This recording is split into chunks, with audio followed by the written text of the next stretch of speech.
지난 시간에 이어서 오늘 창세기 1장 1절 태초 베리시트에 대해서 하겠습니다.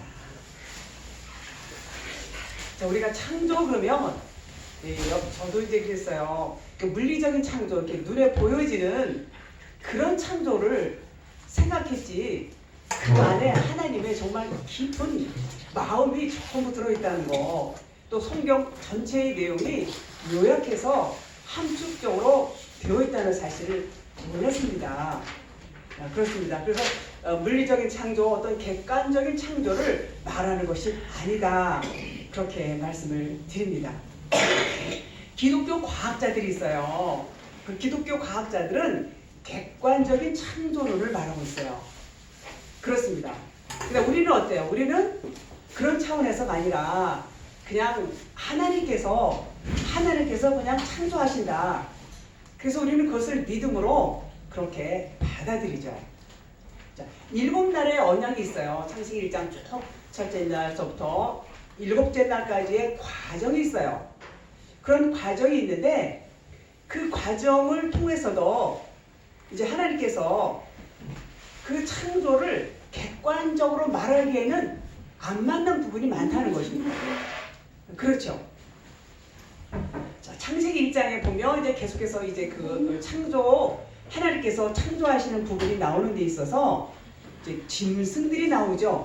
짐승, 뭐 기는 것, 나는 것, 또 물고기, 뭐 네 발 달린 짐승, 이런 것들이 나오는데, 이것은 우리가 그냥 짐승을 바라본다거나 또 우리가 뭐 그것을 그냥 이건 하나님께서 짐승을 만드신 거예요, 이건 새고 이건 물고기야, 이런 관점으로 많은 사람들이 보죠.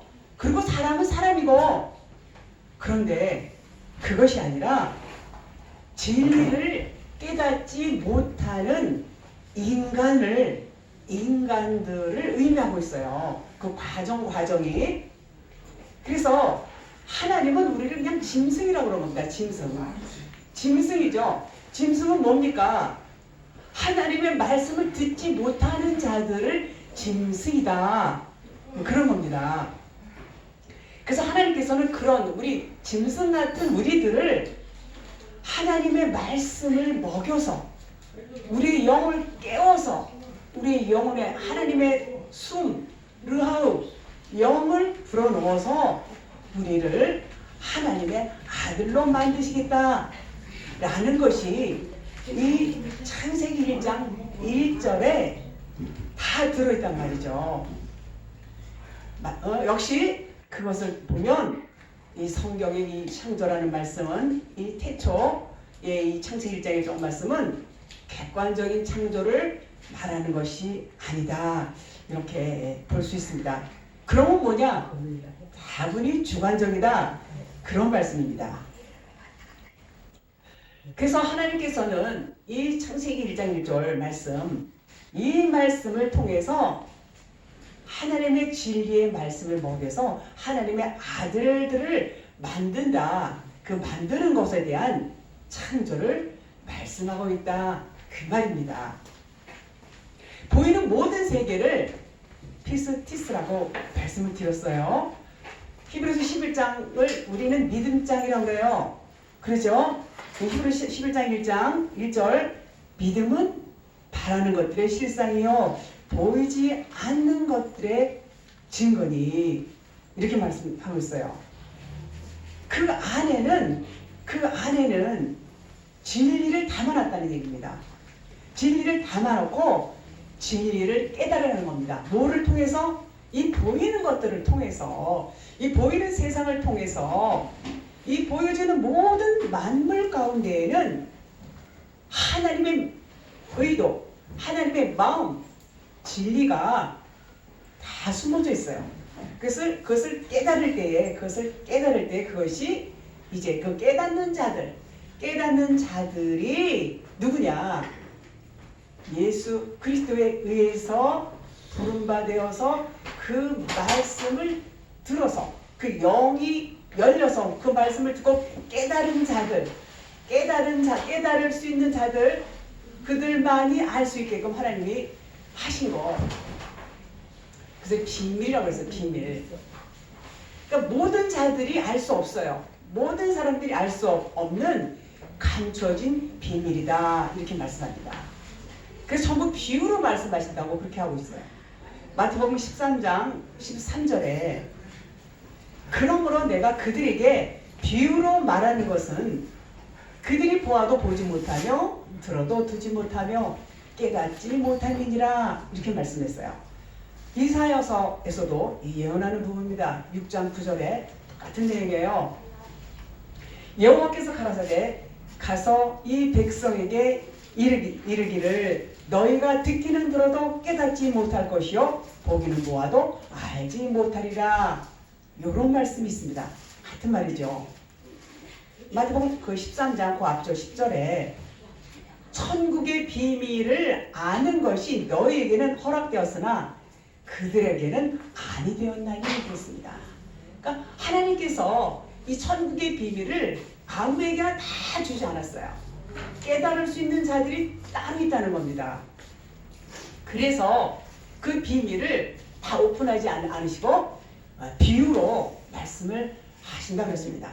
비유가 뭐냐? 비유라는 것은 파라볼레 그래 원어로 파라볼레 옆으로 던진다 그런 뜻이 있어요. 그러니까 하나님의 말씀을 율법으로 껍데기로 둔단 말이에요. 왜 그랬을까요? 말씀드렸듯이 하나님께서 택하신 자들만 진리를 깨닫고 영생을 얻게 하려고 그렇게 파라볼레 비유로 말씀하신다 그런 말입니다. 자, 그래서 그 말씀을 듣는 자들을 뭐라고 그랬어요? 복 있는 자라고 그랬어요. 마태복음 3장 16절에 그러나 너희 눈은 봄으로 너희 귀는 들음으로 복이 있도다 그랬어요. 영적인 안목으로 받는 자들, 다시 말해서 진리의 눈으로 귀가 열려서 진리의 눈으로 받는 자들이 있는가 하면 여전히 이 말씀을 던져줘도 못 들어요. 못 들어요. 그 겉으로만 율법 차원에서 문자로만 받는 자들, 그런 자들을 그들은 뭐라고 그래요? 그들은 던져준 말씀을 밟고 뒤로 넘어진다고 했어요. 뒤로 넘어지는 거예요. 겉의 문자 말씀, 표면 문자, 율법의 말씀만을 받는 자들을 뒤로 넘어진다고 했어요. 그러니까는 한쪽에서는 진리로 그 말씀을 보고 진리로 깨닫는가 하면 다른 한쪽에서는 똑같은 말씀을 전해도 율법으로 본다는 겁니다. 분명히 이게 구별이 되는 것이죠. 그 진리의 영을 뭐라고 부릅니까? 진리의 영을 깨끗한 영이라고 해요. 거룩한 영, 깨끗한 영, 하기오스 푸니마 이렇게 말합니다. 자, 그런데 여러분과 저의 영은 어떻습니까? 인간의 영은 깨끗한 영이 아니에요. 더러운 영입니다. 그래서 이 더러운 영을 아카도로토스 푸니마 이렇게 말하지요. 즉 귀신이라는 말입니다. 귀신의 말, 율법적인 차원을 그렇게 말하고 있습니다. 다시 말해서 인간이 하는 말은 율법이다 그런 겁니다. 그러니까 제가 먼저 이 말씀을 드렸어요. 이 세상은 율법이다. 눈으로 보여지는 모든 세상은 율법이고 그리고 그림자고 그리고 허상이고 그리고 그것은 뭔가를 가리키는 거다. 뭔가를 가리켜. 말씀드렸듯이 이 세상은 이제 환상이고 율법이라고 했어요. 그런데 이 세상 안에는 뭐가 다 감춰져 있어요? 진리가 곳곳에 다 들어있어요. 정말 신기하리만큼 그렇습니다. 뭐 아기가 엄마 뱃속에서 10달 채워져야 출산을 하는 것, 뭐 10이라는 숫자, 출산하는 숫자, 또 이제 남녀와 결혼하잖아요. 사랑해서 결혼합니다. 이걸 보고 합방 야다라고 해요. 이것도 모형입니다. 하나님과 우리는 결혼해야 될 우리는 모두가 신부예요. 그래서 모든 사람들은 신부예요. 여자. 그러니까 물리적인 어떤 생물학적인 그런 차원에서 남자와 여자가 있지만 하나님 입장에서 볼 때는 전부 다 여자입니다. 왜 여자냐고요? 생명이 없어요. 씨가 없단 말이에요. 그리스도의 생명이 없는 자들을 인간에게 그게 없잖아요. 그래서 전부 우리가 신부고 우리 신부가 이제 뭐가 돼야 돼요? 신부가 결혼을 하려면 우리 인간이 결혼하려면 그리스도의 영이 들어와야 돼요. 그 르하우 맞습니까 교수님? 그 하나님의 영이 우리 안에 들어와야 우리가 이제 영적인 존재가 돼서 우리가 하늘적인 존재가 돼서 하나님의 신부로서 자격이 주어지는 것입니다. 자, 그렇습니다. 그래서 이제 진리의 영을 깨끗한 영 하교스프리마 또 인간의 영은 더러운 영 아카도르투스프리마 이렇게 말할 수 있습니다. 그래서 인간이 하는 모든 말은 율법이다 그런 말입니다. 그래서 우리가 하나님의 은혜로 깨닫게 된 것이 이것이 복이다 그랬어요. 지금 마태복음 3장 16절에 말씀하시는 것처럼 너희 눈은 봄으로 너희 귀는 들음으로 복이 있도다. 그 말인 것입니다. 그런데 그것이 순전히 하나님의 은혜로 되는 것입니다. 하나님의 은혜로 우리의 힘이 아니에요. 그래서 비유로 옆으로 던져준 하나님의 말씀을 밟고 뒤로 넘어지는 자가 있다고 그랬어요. 그게 뭐냐? 그것이 죄다. 그럼 죄. 진리를 깨닫지 못하고 진리 안에 거하지 못하는 것. 하나님의 말씀을 밟고 뒤로 넘어지는 것. 그것이 죄다. 그런 말입니다. 에베소 2장 1절에 그는 죄와 허물로 죽은 너희를 살리셨도다. 이런 말씀이 있습니다. 그러니까 옆으로 던져준 말씀을 진리로 깨닫지 못하는 것이 허물이고 죄라는 것이죠. 허물이고 죄. 말씀을 못 깨달아, 못 들어. 그게 허물이란 말이에요. 그게 죄라는 거예요. 그러면 그게 뭐냐? 그것이 죽음이라는 겁니다. 그 죽음. 근데 그 죽음을 무슨 죽음? 네크로스의 죽음. 네크로스의 우리나라 이 번역에는 죽음, 사망 구분이 안 되게 나와요. 그래서 원어를 봐야 할 필요가 있는데 원어에는 그 죽음이라는 것이 네크로스의 죽음이 있고 다나토스의 죽음이 있다고 말씀을 제가 한번 드린 것 같은데 있습니다. 그래서 그 네크로스의 죽음이 바로 뭐냐? 비진리의 세계로 던져지는 자. 불과 유황 불못 성경에 나오죠.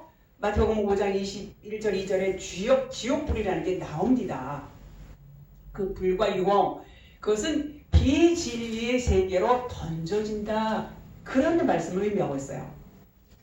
그런데 그것을 내가 알고 깨달아. 나는 정말 깨닫지 못하고 지금까지 내가 죄악 가운데서 정말 더러운 그 네크로스의 죽음 가운데 내가 있었구나. 요걸 깨달을 때가 있어요. 요걸 내가 죽은 자였구나. 요걸 깨달으면 네크로스의 죽음에서 이제 다나토스의 죽음이 되는 거예요.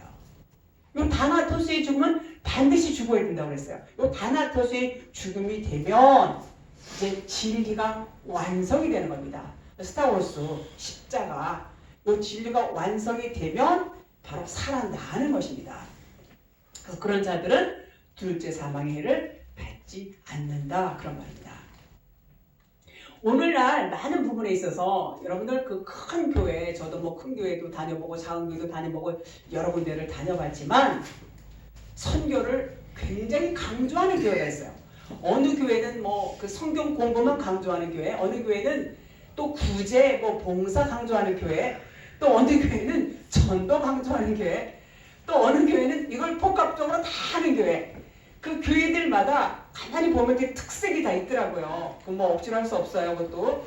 어쨌든 그렇게 목사님의 어떤 영향에 따라서 담임 목사님 영향에 따라 그런 걸 굉장히 많이 하고 그래서 그렇게 그걸 많이 하는 교회를 이 동네에 뭐 사람들 노인네들 이렇게 불러서 식사 대접도 하고 그분들 머리도 깎아주고 뭐 하여간 굉장히 좋은 일 많이 하는 교회들 많습니다. 큰 교회들. 그런데 그런 교회를 사람들이 좋은 교회라고 합니까 안 합니까? 해요. 그 교회 갔더니 뭐 이것도 선물도 주고 저것도 선물도 주고 뭐도 주고 식사도 맛있게 대접해주고 뭐 막 이런 얘기들을 하고 그 목사님이 참 훌륭해. 선교도 많이 한대. 구제도 한대. 전도도 많이 해. 야, 그 교회 대단한 교회야. 이왕이면 그 교회 다니지. 이런 얘기를 제가 잘 가끔 듣습니다. 자, 그렇습니다. 자, 그런데 그 말이 좋은 게라는 말이 틀린 말은 아니에요. 그러나 그들은 그와 같이 외부적인 일에는 굉장히 크게 관심을 가져요. 그리고 드러내기를 좋아합니다. 그리고 사람들에게 칭송받기를 좋아해요. 좋은 일을 내가 했어. 사람들이 좋아해. 아마 하나님도 당연히 기뻐하시지. 이런단 말입니다. 그런데 그 설교를 들어보면 그 설교가 전부 다 교훈적인 설교예요. 아주 듣기 좋아요. 사람들이 이렇게 똑바로 살아야 돼. 좋은 사람이 돼야 돼. 믿음 생활을 이렇게 잘해야 돼. 이런 설교 아주 듣기 좋고 좋습니다. 그런데 우리 진리를 아는 사람 측면에서 그 설교를 들어보면 굉장히 진리가 결여돼 있어요. 생명이 빈곤해요. 그러면 우리는 뭐예요? 떡만 먹고 사는 게 아니라 너희들은 떡으로만 살 것이 아니라 하나님의 말씀을 먹어야 사는데 진리가 결여돼 있고 진리가 아주 약해. 그리고 비진리가 아주 강해. 여러분 교훈적인 설교는 그거는 진리가 아닙니다. 근데 양들은 그냥 너무 좋아. 은혜 받았어. 우리 목사님 설교 짱이야. 모른단 말이에요. 이게 진리인지 비진리가 아닌지. 이게 정말 영양가가 많은 영의 양식인지 영양가가 없는 육의 양식인지 모른단 말이에요. 양들은.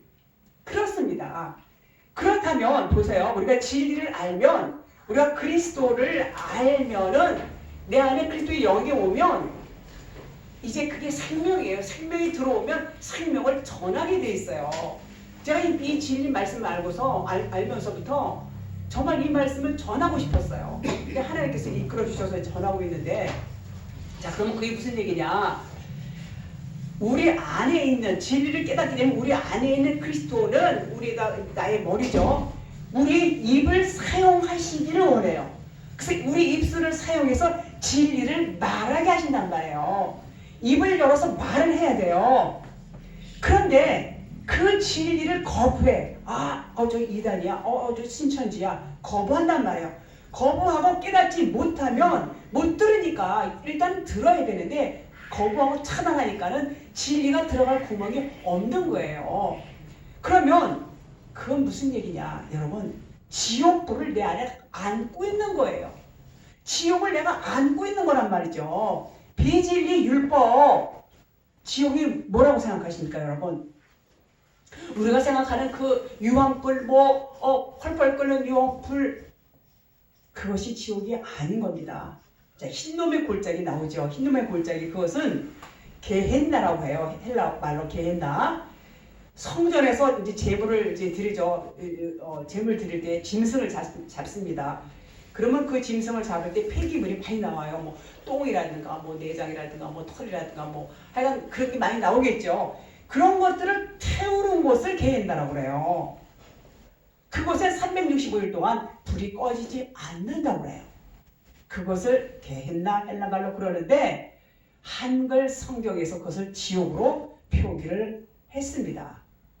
왜 그렇게 표기를 했을까요? 불이 꺼지지 않으니까 거기는 무서운 곳이야. 그렇고 지옥이라고 두렵고 떨게 하는 곳, 지옥, 무서운 곳, 그렇게 표기를 하니까 당연히 보는 사람들은 그렇게 볼 수밖에 없고 당연히 하나님의 말씀을 오해할 수밖에 없게 된 것입니다. 천국과 지옥은 분명히 존재하죠. 그러나 하나님이 계시는 곳이 바로 천국입니다. 그리고 하나님이 계시지 않는 비진리인 상태가 지옥이다. 그런 말입니다. 예레미야서 7장에도 이제 나옵니다. 흰놈의 골짜기 이런 거. 자, 그러면 지옥은 땅 지자에다가 갇힌 옥입니다. 갇혀 있는 거예요. 땅적인 존재. 우리가 하늘적인 존재가 되어야 되는데 땅적인 존재로 갇혀 있는 거. 진리, 하늘로부터 오는 말씀, 그 말씀이 되어야 되는데 그 말씀을 차단하고 땅에 있는 율법의 말씀만 먹고 율법이 진리로 착각하고 오해를 하면 땅에 갇혀 있는 거예요. 그것을 지옥이라고 하는 겁니다. 그래서 땅이라는 이 세상 속에 갇힌 것이 지옥이고 율법이라는 이 세상 속에 갇혀 사는 것이 지옥이다. 그런 말입니다. 우리의 이런 율법적인 사고, 율법적인 사고가 뭐라고 했어요? 선악 구조의 사고를 갖고 있는 나, 여러분, 육신의 정욕이 가득해요. 그러면서 율법의 의로다 나를 어떻게 해요? 정당화시킵니다. 자기 의를 드러냅니다. 그리고 챙겨야 그 의를 챙기고 그런 율법적인 차원에서 그런 더러운 것들이 모인 곳이 바로 뭐냐? 그런 생각들이 모인 곳. 이것이 게헨나라고 합니다. 게헨나. 이것이 성경에서 말하는 지옥이에요. 그 더러운 건 내 속에 있단 말이에요. 그런 것이. 이게 물리적으로 보여지는 그런 불못이 아니라 내 안에 그 더러운 찌꺼기들, 더러운 생각들, 육신의 정욕, 율법적인 의로 나를 정당하고 자기 의를 챙기는 거, 이것이 지옥이다. 성경에서 말하는 지옥이다. 이렇게 말씀을 드릴 수 있습니다. 우리는 지금까지 너무나 하나님을 모르고 진리를 모르고 성경 말씀을 너무나 오해했어요. 따라서 사랑의 하나님을 어떤 하나님? 진노의 하나님, 무서운 하나님, 저주를 하는 하나님으로 오해를 했단 말이에요.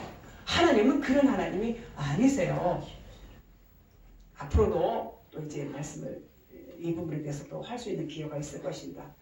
창세기 1장 1절 태초에 하나님은 천지를 창조하시니라. 많은 사람들은 창세기 1장의 이 유교 창조를 말씀드립니다. 물질 창조에 국한해서 보고 있죠. 처음에 성경을 접할 때는 그럴 수도 있어요. 그러나 많은 부분에서 납득이 가지 않는단 말이에요. 그 물질 창조는 뭘 의미하느냐? 이 보이는 일은 이 피조된 물리적인 창조가 아니라, 물론 그것도 하나님 창조하셨어요. 그 물질 창조는 곧 나와 여러분을 창조하는 거란 말이죠. 그 창조해 나가는 과정이에요. 과정이고 이것을 다 깨닫게 돼. 그러면 이제 6일째 사람이 되죠. 짐승, 기어다니는 거, 날아다니고, 물고기 전부 내 발 달린 짐승. 이런 과정을 통하는 거예요. 이런 과정을 겪어 나가는 거예요. 여러분과 제가. 그 과정을 다 겪고 깨달아. 이제 자꾸 말씀을 듣고 깨닫고 깨달아서 내가 진리가 되는 거예요. 내가 진리가 되면 하나님의 창조 목적에 부합이 되는 겁니다. 성경은 오직 예수 그리스도를 말씀하고 있어요. 예수 그리스도를. 많은 기독교인들은 성경을 윤리, 도덕 또는 생활의 지침서로 보고 있습니다. 그래요, 안 그래요? 많은 부분에서 그렇습니다. 저도 그렇게 배웠어요. 또 그렇게 가르쳤습니다. 진리를 모를 때는 성경을 겉의 문자 말씀대로 알고 과학적인 사고, 율법적인 사고를 갖고 보니까 하나님과 영생에 대해서 바로 깨닫지를 못하는 거예요. 계속해서 오해를 할 수밖에 없습니다. 처음이 첫 단추를 잘못 끼면 어때요? 계속해서 이 단추가 어그러집니다. 똑같습니다. 하나님의 말씀 진리도 이 근본적인 것이 창세기 1장 1절부터 이것을 과학적으로 또 이렇게 잘못 보니까 하나님께서 하나님에 대해서 오해를 하고 계속해서 성경을 오해할 수밖에 없다. 그런 말씀입니다. 그래서 이 창세기 1장 말씀은 성경 전체의 내용을 담은 핵심적인 내용이라고 말씀드릴 수 있고, 원래의 제목은 태초 베레시트입니다. 베레시트. 영어의 in the beginning. 원어 성경을 보니까 제가 이제 원어 성경 같이 보고 있는데, 처음에 여기는 창세기 이렇게 되어 있잖아요. 원어 성경 이렇게 한 거는 처음에 이렇게 되어 있어요. 그러니까 태초가 맞다. 그 말입니다.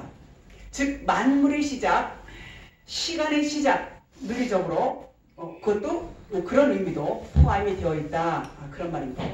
그래서 태초라고 생각하는데 그것이 아닌 것은 아니에요. 사실은 그것도 맞긴 맞아요. 그러나 태초로 시작되는 베레시트가 하나님이 뭔가 말씀하시려고 그러는 거, 그것을 말씀하시는 것, 그러니까 물리적인 창조를 물론 태초로 볼 수 있어요. 그러나 하나님의 그 마음을 드러내는 것은 아니라는 것이죠.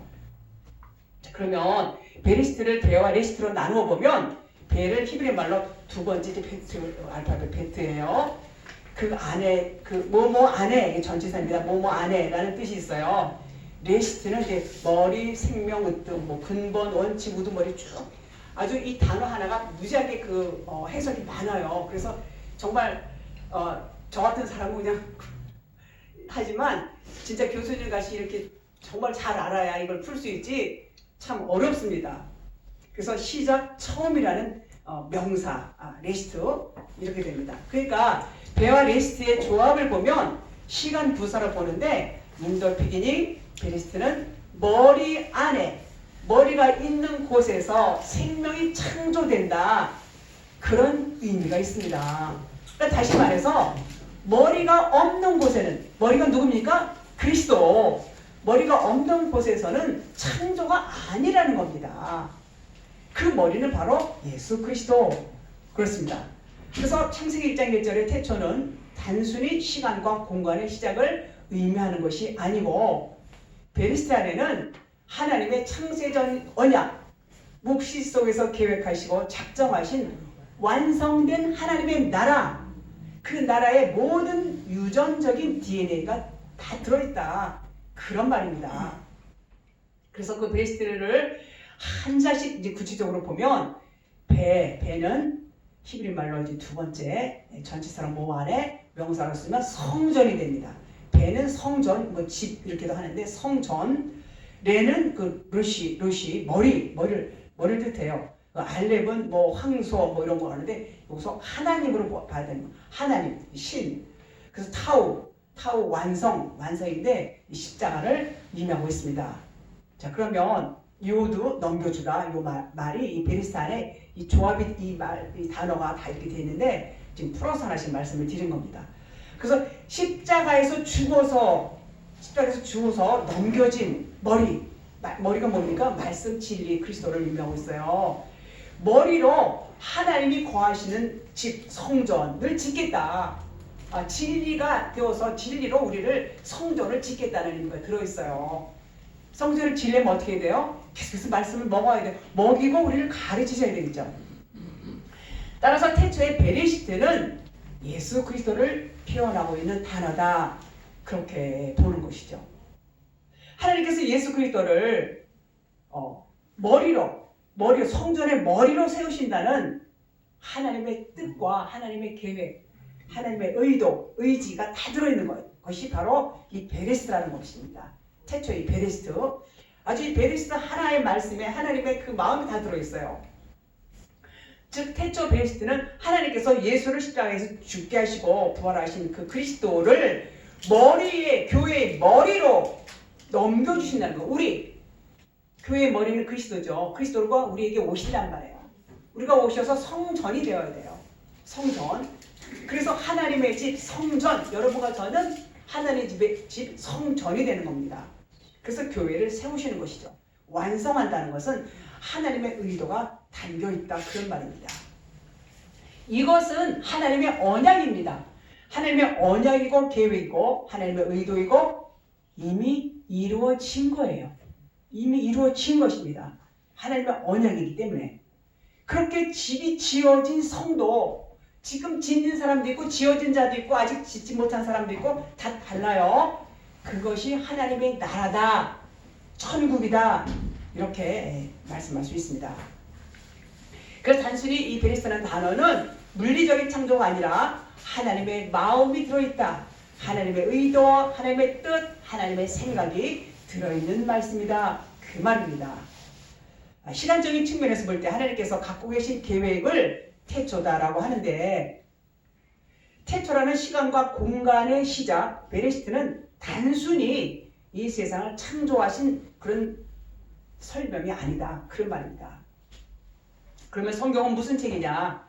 이 성경은 성도들에게, 우리 믿는 자들에게, 많은 자들에게 일단 너희가 어떻게 영생을 얻을 것인지, 어떻게 하나님을 알게 될 것인지, 어떻게 하나님의 아들이 되었는지, 왜 그래야 하는지를 말씀하는 겁니다. 누구에게? 하나님의 자녀들에게, 백성들에게 알려주는 비밀의 책이다. 이렇게 말할 수 있습니다.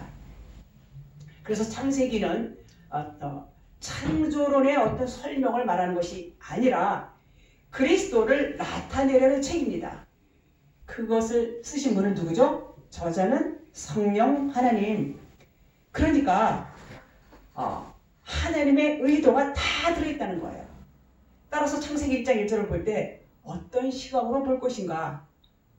창세기 1장 1절뿐만이 아니라 성경 전체를 어떻게 읽을 것인가에 따라서 굉장히 이게 달라지는 겁니다. 굉장히 달라져요. 자, 창조를 우주 만물의 시각으로 볼 것인가 아니면 진리의 눈을 갖고 우리를 구원하시려는 하나님의 계시의 말씀으로 볼 것인가에 따라서 하나님의 의도 측면으로 볼 수 있는지 없는지 여부가 달려있다는 겁니다. 여기서 진리와 비진리가 어떻게 돼요? 나누어지게 됩니다. 진리와 비진리가 나누어지게 돼요. 보는 관점에 따라서 생명이냐 사망이냐 나누어지게 된다 그 말입니다. 여러분 이해하십니까? 그러니까 하나님은 천지창조의 얘기를 통해서 영적인 창조를 설명하고 있는 거다 그 말입니다. 그러려면 말씀을 보는 우리의 육적인 눈이 죽어야 돼요.